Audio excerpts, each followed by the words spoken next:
That day, Conan, king of Aquilonia, had seen the pick of his chivalry cut to pieces, smashed and hammered to bits, and swept into eternity.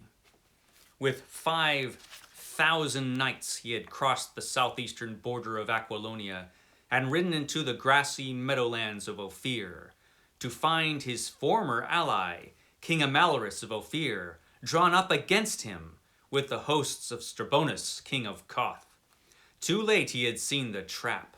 All that a man might do he had done, with his 5,000 cavalrymen against the 30,000 knights, archers, and spearmen of the conspirators.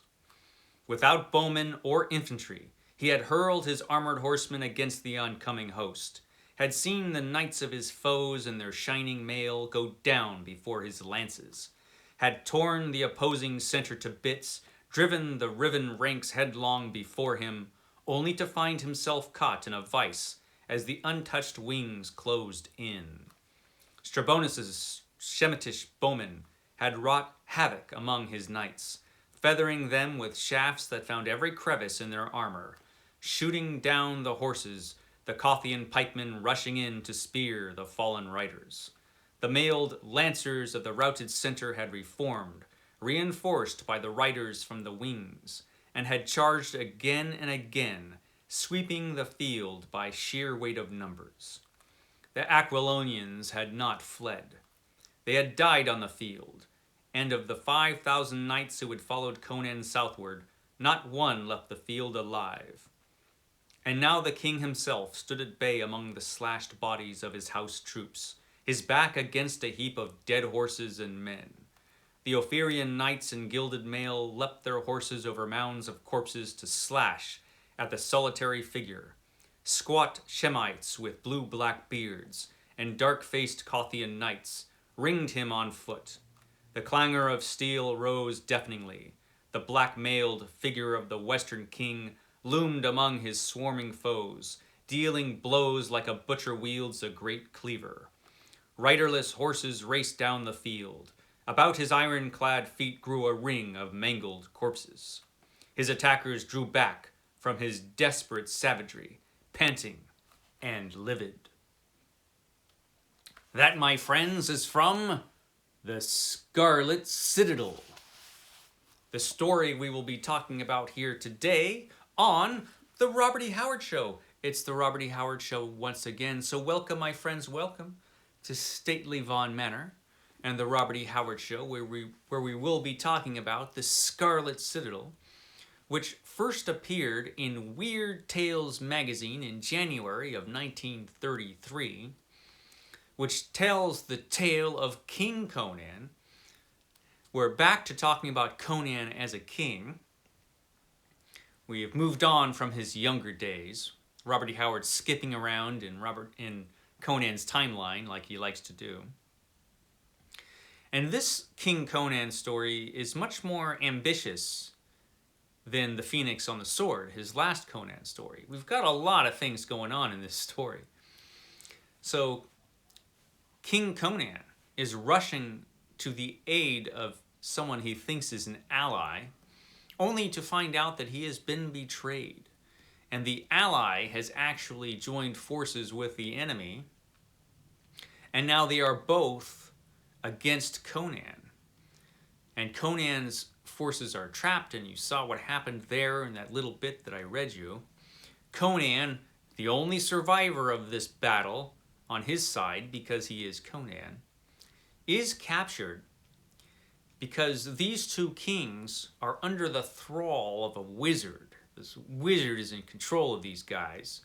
Sotha-Lanti. Is it Sotha-Lanti? It's Sotha-Lanti. I wrote it down.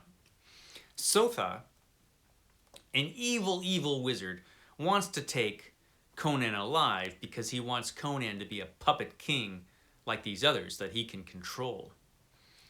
So Conan is weighed down in chains and dragged back to Sotha's Scarlet Citadel, his fancy hideout, this wizard, his Scarlet Citadel. So he's dragged there in chains, but Conan refuses to be the puppet of this awful wizard. So the wizard throws him in his dungeon. Below the Scarlet Citadel is his dungeon. And it's a great dungeon, man. It's a great dungeon. Conan is thrown down there and chained against a wall, which is bad news for Conan because in this dungeon is a giant snake.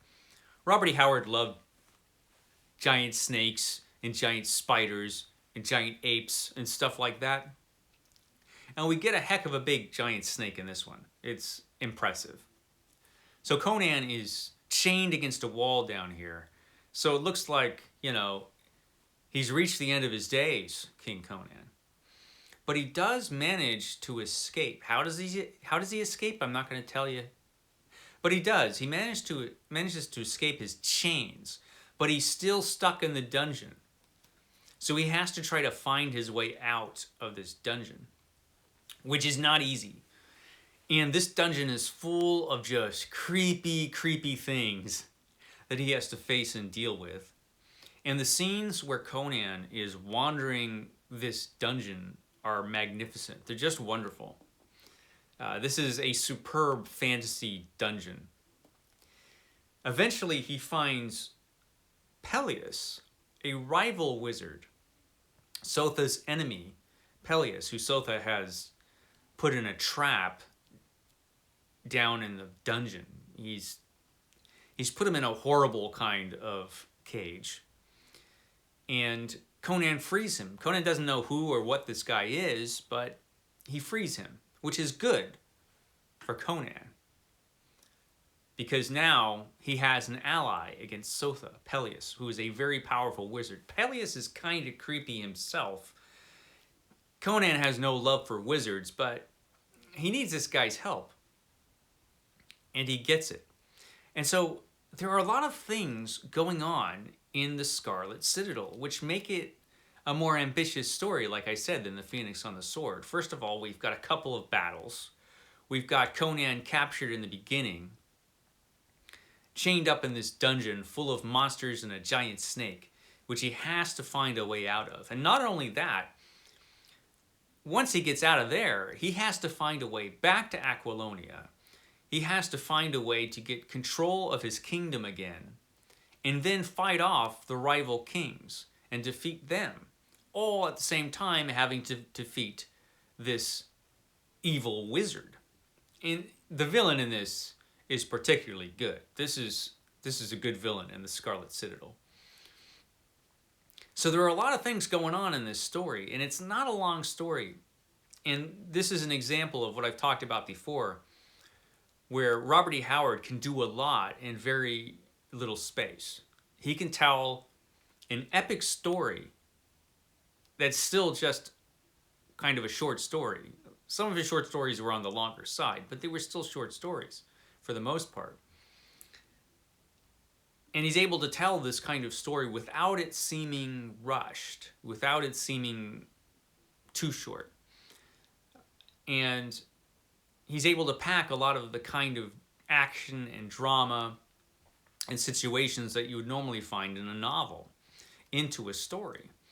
And he's also able to do that with realistic characters. The characters in this story are really good, but he doesn't have a lot of space to put them across to the reader, but he manages it.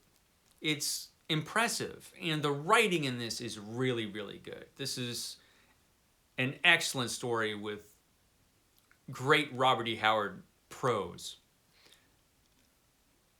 It's an impressive one, and it is considered, I believe, by most Robert E. Howard fans to be one of his best, well, not just one of the best Conan stories, but one of his best stories. It's excellent. We see Conan as a king again. We see him as a king again in The Hour of the Dragon, which is Robert E. Howard's only Conan novel, where he actually takes elements from this story. There's a reason he does that, which we'll get to when we talk about The Hour of the Dragon, which is my personal favorite Conan story. But this one is excellent. It's a great Conan story. And next week, we'll be moving on, I believe, to another great Conan story, right? What's coming next week? Queen of the Black Coast. Okay, the love of Conan's life. It's a really romantic story, Queen of the Black Coast. So Queen of the Black Coast is next week. But this one was great. And if you get it in this volume, you get all of these great pictures by... it's Mark Schultz who does this, I believe. The pictures in this, the illustrations. Yeah, it's Mark Schultz. You get a bunch of great illustrations. This is from the Scarlet Citadel here. Bunch of great illustrations from Mark Schultz. Just an excellent story. I highly recommend it. You should read it. Okay, guys, that's all I have to say this week for the Robert E. Howard Show. Catch me next time for Queen of the Black Coast, and I will see you next time.